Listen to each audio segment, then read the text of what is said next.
Guys, तो finally मैं आ गई हूँ डोसा रेसिपी के साथ।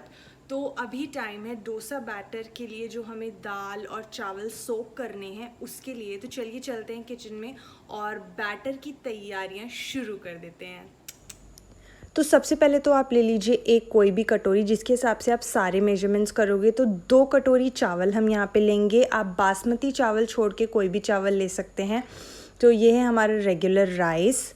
फिर हमने ली है धुली उड़द की दाल, ये मैंने ली है आधा कटोरी।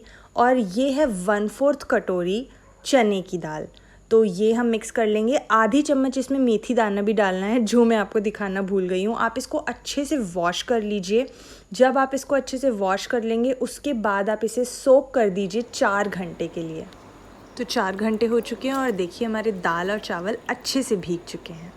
तो एक्स्ट्रा पानी अब हम निकाल देंगे और दाल चावल के इस मिक्सचर को हम डालेंगे मिक्सी में और एक स्मूथ मिक्सचर बनाएंगे इसका। पानी आप बहुत थोड़ा थोड़ा डालिएगा, बहुत ज़्यादा मत डालिएगा। और इस तरीके से मिक्सी में इसको स्मूथली पीस लीजिएगा। ये देखिए बिल्कुल स्मूथ बैटर बना है। और इस तरीके से हम पोर इन कर लेंगे, एक अपने बड़े भगोने में डाल लीजिए। और ये देखिए मेरा सारा का सारा दाल चावल पिस चुका है। बहुत ही स्मूथ होना चाहिए, दरदरा बिल्कुल मत छोड़िएगा। जितना स्मूथ हो सकता है उतना स्मूथ पीसिएगा। तो इतनी थिकनेस इसलिए है क्योंकि मैंने पानी बहुत कम यूज़ किया है। तो अब आप इसको 2 मिनट तक एक ही डायरेक्शन में घुमा लीजिए, इससे अच्छी एयरिटी इसमें आ जाएगी। अब आप इसमें ऐड कर लीजिए चुटकी भर नमक और चुटकी भर चीनी, इससे बहुत अच्छा फर्मेंटेशन होगा। अब इसको क्लियर फॉयल से ढक दीजिए या किसी बर्तन से ढक दीजिए, जिससे कि इसमें एयर ना जाए। और इसको 10 से 12 घंटे के लिए फर्मेंटेशन के लिए छोड़ दीजिए। हेलो दोस्तों, मैं हूं मांडवी और आप देख रहे हैं सिया का मैड हाउस। तो चलिए, अब सुबह हो चुकी है, मैं प्रिपेयर कर लेती हूँ सांभर डोसे के अंदर का आलू और चटनी। तो सबसे पहले हम तैयार कर लेते हैं डोसे के अंदर का जो मसाला आलू होता है। तो कढ़ाई मैंने चढ़ा दी है, लेट्स गेट स्टार्टेड। तो मसाला डोसा के आलू के लिए आप गरम तेल में ऐड करिए राई, कुछ हरे मिर्चे, कड़ी पत्ता और कुछ कटे हुए प्याज। लंबे कटे हुए प्याज होंगे तो देखने में ज़्यादा अच्छा लगेगा। तो अब मेरी प्याज काफ़ी सॉफ्ट हो गई है, इसको फुल्ली कुक नहीं करना है। जब आपकी प्याज सॉफ्ट हो जाए तब आप ऐड कर सकते हैं इसमें हल्दी पाउडर, धनिया पाउडर, हींग, थोड़ा गरम मसाला, आमचूर पाउडर। तो जैसे ही आपके मसाले तेल छोड़ दें उसके बाद आप ऐड कर सकते हैं इसमें अपने उबले हुए आलू। और इसके बाद आप अपने अकॉर्डिंग इसमें सॉल्ट ऐड कर लीजिए। एंड योर मसाला आलू इज़ रेडी। सो मसाला हमारा रेडी हो गया है। अभी इसमें एक स्टेप और बचा है, तो ये मैं आपको लास्ट में बताऊंगी, तो उसको मिस बिल्कुल भी मत करिएगा। उसी से टेस्ट बहुत ज़्यादा इन्हांस होता है। और आलू को बहुत अच्छे से मैश करना है हम लोगों को। तो अब मैं गैस कर रही हूँ बंद। तो यहाँ मैंने कढ़ाई चढ़ा दी अपनी सांभर की प्रिपरेशन के लिए। तो तेल गर्म होते ही आप डाल दीजिए इसमें राई तड़कने के बाद आप इसमें डाल दीजिए कड़ी पत्ते। और कड़ी पत्ते के बाद बहुत तेज़ तेल छिटकता है, तो बी केयरफुल। इसके बाद आप ऐड कर दीजिए प्याज के बाद आप हरी मिर्च और खड़े लाल मिर्च ऐड कर दीजिए। जैसे ही प्याज कुक हो जाए उसके बाद आप टोमेटोज़ ऐड कर दीजिए। टोमेटोज़ ऐड करने के बाद आप इसमें डाल दीजिए सॉल्ट, ताकि टोमेटोज़ जल्दी से मॉइस्चर छोड़ दें और कुक हो जाए। बस ये तड़का रेडी हो चुका है सांभर के लिए। यहाँ मैंने अरहर की दाल में लौकी और कद्दू उबाल दिया है, जिसे हम इसमें अब ऐड करेंगे। तो जैसे ही टोमेटोज़ फुल्ली कुक हो जाए आप इसमें सांभर मसाला ऐड कर दीजिए। मैं एवरेस्ट का सांभर मसाला यूज़ करती हूँ। और जैसे ही ये मसाला तेल छोड़ दे आपको ऐड करना है अपना ये उबला हुआ प्रिपरेशन, जो अरहर की दाल और लौकी और कद्दू का है। तो इसमें लोग और भी वेजिटेबल्स ऐड करते हैं, बट मैं सिर्फ यही ऐड करती हूँ। अब आप इसको इसमें ऐड कर दीजिए। बन गया हमारा सांभर। अब हम ऐड करेंगे इसमें इमली। तो उबलते हुए पानी में इमली उबाल लीजिए और उसके बाद उसके पल्प को छान के सांभर में ऐड कर दीजिए। And your sambar is fully ready and it was so delicious. मैं अब रेडी कर रही हूँ चटनी। चटनी के लिए मेरे पास आज नारियल नहीं है, तो मैं आज सिर्फ बनाऊँगी पीनट और चने की दाल की चटनी। तो आपको घी में बहुत अच्छे से रोस्ट करना है चने की दाल को और पीनट्स को। जितने पीनट्स आप लेंगे उससे हाफ़ चना दाल लेनी है, 2 कली लहसुन लेना है, एक छोटा सा पीस अदरक का और हरे मिर्चे मिक्सी में डाल के नमक ऐड करके अच्छे से पीस लीजिए। ऊपर से तड़का मार लीजिए कड़ी पत्ता, खड़े लाल मिर्च और राई का, and your chutney is ready and it is very tasty. तो गाइज़ ये देखिए, ये रहा हमारा डोसे का बैटर जो हमने ओवरनाइट फर्मेंट होने के लिए रखा था। देखिए फर्मेंटेशन बहुत अच्छे से हुई है। तो अब हम इसमें ऐड करेंगे पानी, और पानी आप धीरे धीरे ऐड करिएगा, मतलब थोड़ा थोड़ा ऐड करने के बाद घुमाते रहिएगा। देखिएगा कंसिस्टेंसी कितनी पतली हुई है, कितनी मोटी है, क्योंकि बहुत ज़्यादा पतला हो जाएगा तो भी गड़बड़ है, मोटा रह जाएगा तो भी गड़बड़ है। तो आप मेरे वीडियो में चेक कर लीजिए कि मैं लास्ट में कितनी कंसिस्टेंसी रखती हूँ। जब आपको लगे कि बैटर अब ठीक है, आप उसमें ऐड कर सकते हैं सॉल्ट एंड बैटर रेडी हो जाएगा। लास्ट में इस क्लिप में आप देख लीजिए कि इतनी पतली आपकी कंसिस्टेंसी होनी चाहिए। तो डोसे के आलू में एक लास्ट स्टेप रह गया था, ये है कि आपको थोड़ा सा सांभर इसमें ऐड करना है और वापस से मैश करना है। इसका टेस्ट वाकई में बहुत इन्हांस हो जाएगा। तो अब डोसा बनाने के लिए आप हाई फ्लेम पे तवा रख लीजिए। इस पे आप डालिए थोड़ी पानी के छींटे। जब ये बबल्स आने लगे तो समझिए कि आपका प्रॉपर टेम्परेचर है। टेम्परेचर कंट्रोल करना ही सबसे इंपॉर्टेंट है डोसा बनाने में। इसके बाद आप कपड़े से इसको पोंछ दीजिए और फिर आप अपना बैटर डालिए। एक चमचा लीजिए या कटोरी लीजिए और इस तरीके से उसको घुमाना स्टार्ट करिए। जब आप अपना बैटर डालेंगे तो फ्लेम को लो कर दीजिएगा, और एज सून एज आपका बैटर अच्छे से स्प्रेड हो जाए आप इसको वापस से हाई फ्लेम कर दीजिएगा। आप चाहें तो इसमें घी या ऑयल इस तरीके से स्प्रेड कर सकते हैं। जब ये क्रिस्प हो जाए तो इसमें आलू डालिए एंड डोसा हो गया रेडी। बहुत ही क्रिस्पी बना था, बहुत ऑथेंटिक। तो जब आप फर्स्ट टाइम डोसा बनाएंगे, हो सकता है 1-2 डोसे ख़राब हो जाएं, तो कोई बात नहीं, ट्राई करिएगा। जैसे ही आपको 1-2 की प्रैक्टिस होगी आपका हाथ सेट हो जाएगा।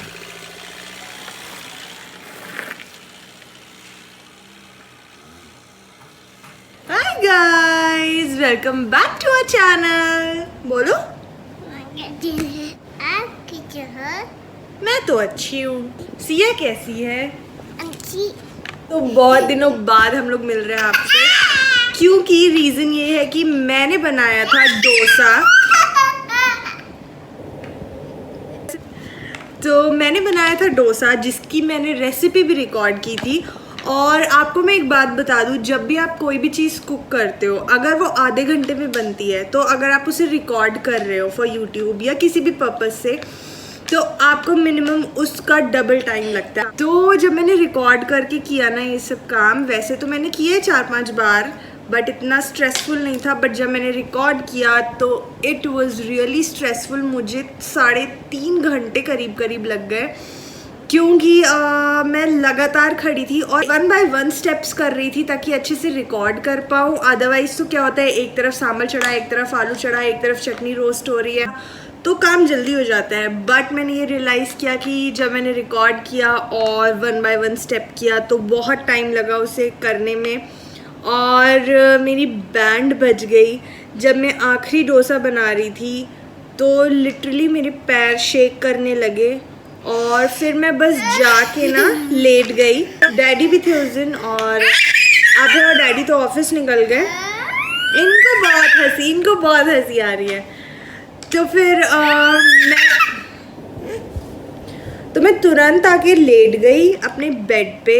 एंड उस दिन मुझे बाय गॉड इतना दर्द हो रहा था, पैरों में इतना दर्द हो रहा था कि मैं वैष्णो देवी की चढ़ाई कर चुकी हूँ, मुझे तब भी इतना दर्द नहीं हुआ था जितना मुझे उस दिन दर्द हो रहा था। मैं कराह रही थी दर्द से, रो रही थी, आवाज़ें निकल रही थी मेरी, आप बहुत दर्द है, आप बहुत दर्द है। और सिया कह रही थी, मम्मा क्या हो गई है, जल्दी बताओ, मैं पापा को फ़ोन करूं? फिर पापा को फ़ोन मिलवाया मुझसे, कहती है पापा जल्दी आओ, मम्मा को बहुत चोट हो गई है, बहुत दर्द हो रहा है।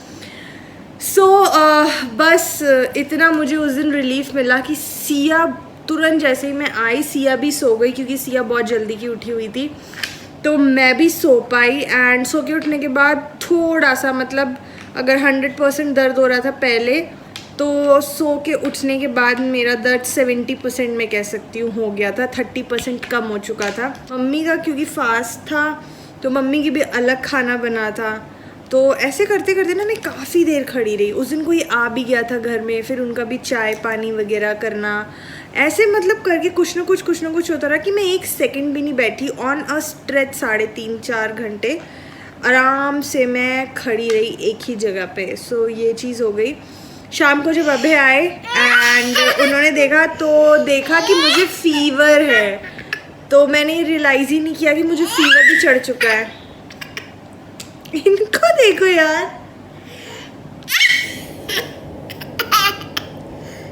क्यों हंस रहे हो? क्यों हंस रहे हो? बस ताकि मैं ना बोल पाऊँ।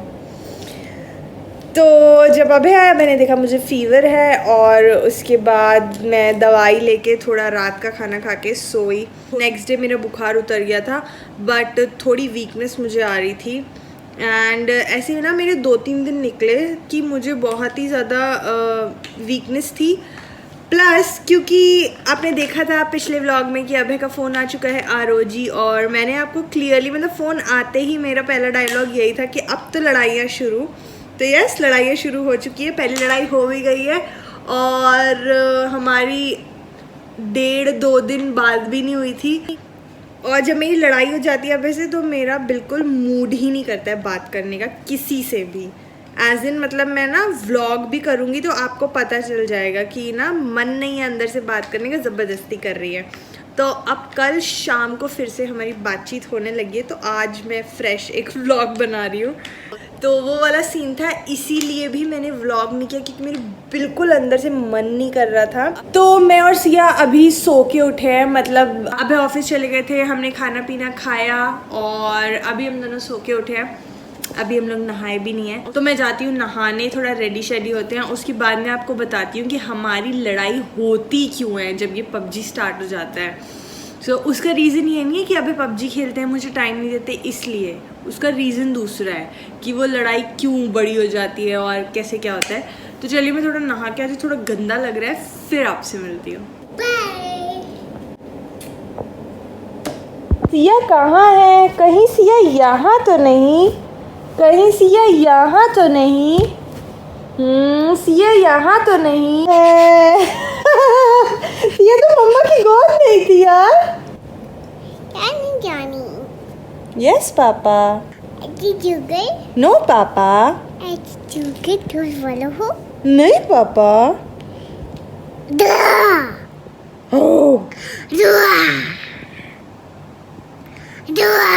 नहीं खा जाए।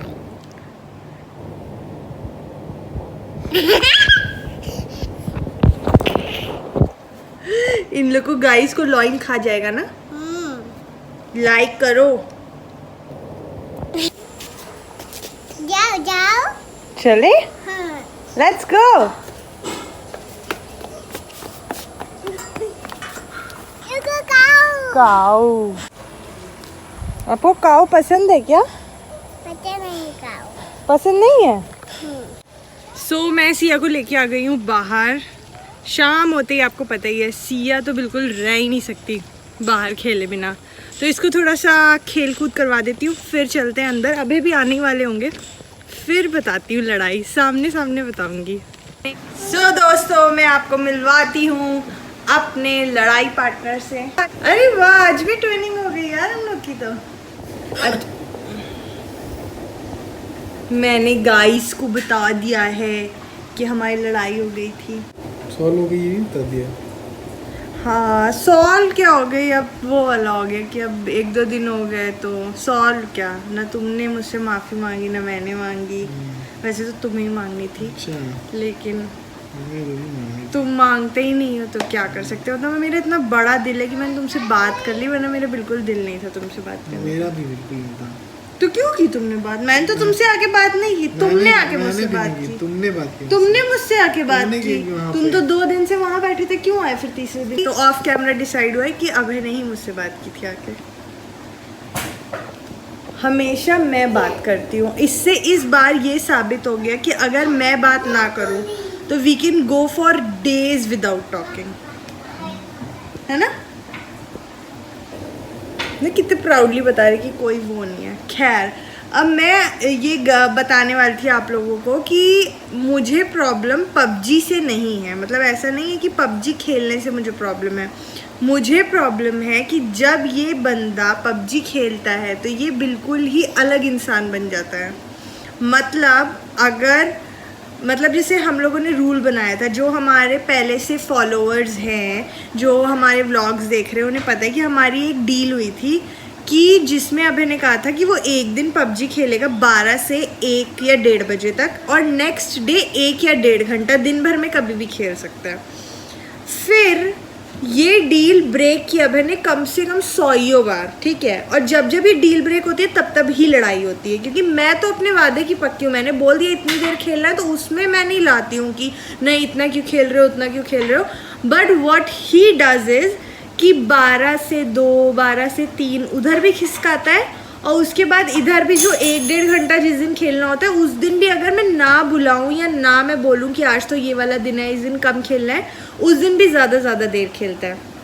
तो जब से फ़ोन आया है तब से लगातार खेला जा रहा है, कोई रूल्स एंड रेगुलेशंस नहीं है। मैंने एक दिन बीच में जाके कहा कि आज तुम नहीं खेलोगे, तो रिफ्यूज़ कर दिया। और प्रॉब्लम मुझे रिफ्यूज़ करने से नहीं है, मुझे प्रॉब्लम है द वे ही रिफ्यूज़। मतलब जब ये पबजी नहीं खेलता है तो कोई भी अगर अभय से मिला होगा तो अभय बहुत ही काम है, बहुत जल्दी रिएक्ट नहीं करता है, बहुत देर में गुस्सा आता है अभय को। मतलब अगर अभय से आपको लड़ाई करनी है तो बहुत टफ है लड़ाई करना। आप अकेले ही बोलते रहोगे, ये नहीं बोलेगा, जैसे अभी मैं बोलती जा रही हूँ, क्योंकि अभी ये काम है। बट अगर ये पबजी खेल रहा होगा और अगर आपने इसको कुछ भी ज़रा सा भी बोल दिया, मतलब अगर इतना भी बोल दिया ना कि ये लो दूध पी लो, तो भी he can shout on you. तो जो ये इंसान बन जाता है पबजी खेलते वक्त, जो एग्रेसिवनेस होती है आंसर्स में और जिस तरीके से बात करने लगता है, मुझे उससे बहुत ही बुरा लगता है, हर्ट फील होता है और मुझे बहुत गुस्सा आ जाता है। इस वजह से हमेशा हमारी लड़ाई होती है, क्योंकि हम लोगों में हमेशा ही स्टार्टिंग से ये था कि हम लोग हमेशा एक दूसरे को स्पेस देते हैं। मुझे है कि अगर तुम्हें अच्छा लगता है गेम खेलना यार, तो तुम गेम खेलो, तुम्हारे अपने इंटरटेनमेंट के लिए भी कुछ होना चाहिए। बट वो इतना ज़्यादा नहीं होना चाहिए कि आप उसकी वजह से इतने गंदे तरीके से बात करो, या फिर आप सिर्फ गेम ही खेल रहे हो, फिर आप मुझे टाइम नहीं दे रहे हो। तो all this is very bad about you. देखो ऐसे नॉर्मल लाइफ में ही इज़ लाइक दिस, मतलब ऐसे दीवार है, आप बोलते रहो कोई फ़र्क नहीं। अभी अगर पबजी चल रहा होता और इस जितना मैंने बोला नॉन स्टॉप, इसका 1% भी बोला होता तो करके चिल्लाने लगता है। बोलने में मैं सुनता है, मैं तो हेडफोन लगा रहता हूँ। तो लड़ाई नहीं की थी तुमने मुझसे, कितना गंदा बोला था। अब मैं डिटेल्स में नहीं जाना चाहती कि तुमने क्या क्या बोला था। ऐसे कर रही हो, हेडफोन तोड़ रही हो, ये कर तोड़ रही हो और क्या, हेडफोन टूट गया तुम्हारा? टूट गया होता ना यार। ये पबजी जब खेलने लगते हैं तो झूठ भी बोलने लगते हैं, ये भी मुझे बहुत प्रॉब्लम है, बहुत ही मतलब गजब का झूठ। जैसे अगर बोल देंगे आपकी कल तुम 3 बजे आए थे, अरे कल तो मैं 1 बजे आया था, कल तो मैंने खेला ही नहीं था, कल तो मैंने 1 ही घंटा खेला था। इतना सफ़ेद झूठ। तो ये सब चीज़ें हैं। और फिर हमारी लड़ाई 2 दिन तक चली, ना मैंने इससे बात की ना इसने मुझसे बात की, और फिर अपने आप से ही हम लोग बात करने लग गए, क्योंकि मैंने तो मतलब मेरा ऐसा नेचर है कि मैं बहुत ज़्यादा गुस्सा होती हूँ, लेकिन फिर मैं एकदम से सही हो जाती हूँ। मतलब थोड़ी देर में, आधे घंटे में मैं नॉर्मल बात करने लगती हूँ। बट दिस पर्सन ये बहुत देर में गुस्सा होता है, एक्सेप्ट फॉर पबजी में तो मतलब ऐसे भी कर दिया ना तो बस हो गया। और फिर लेकिन अगर मैं ना इनिशिएटिव लूँ चीज़ें सॉल्व करने का या बात करने का, तो मुझे लगता है कि 1 महीना भी हो जाएगा तो he will not talk to me. इसको कोई फ़र्क नहीं पड़ता, ही इज़ लाइक दैट, है ना। जो रिएक्शन लेवल होता है वो मेरा ज़्यादा होता है, क्योंकि मैं बहुत ज़्यादा एक्सप्रेसिव हूँ। और ये सांस निकली जा रही है कसम से, हटो। सांस में तेरी दिल नहीं धड़क पा रहा, हटो। सांस कौन, क्या गाना है मोटे? अरे हटो, सांस में सांस तो आने दो। सांस आई तो मुझे सांस आई, क्या गाना है यार, याद नहीं है मुझे। सांस आई तो अच्छा व्लॉग एंड कर दो अच्छे से। गाइस मुझे मेरी जान दिलवाइए। मेरी जान जाने वाली है, जल्दी इस ब्लॉग को खत्म कर देते हैं, तो जो है मरने की कगार पे आ ही गए हैं। ओहो 500 किलो की है ये, ओनली 50 kg। 50 kg। अब आज जाके देखो 1 0 बढ़ गया होगा। तो चलिए गाइस ये व्लॉग एंड करते हैं। अगर वीडियो अच्छा लगा हो तो लाइक करिएगा, चैनल को सब्सक्राइब करिएगा और नए व्लॉग में मिलूंगी मैं नई फ्रेशनेस के साथ, क्योंकि ये व्लॉग तो ऐसे अगड़म बगड़म सा हो गया क्योंकि इतनी तबीयत खराब ये वो। लाइक बोलो, लाइक करे, लाइक शेयर करो, तुरंत करो, चल गयो, फ्लाइंग किस, बाय।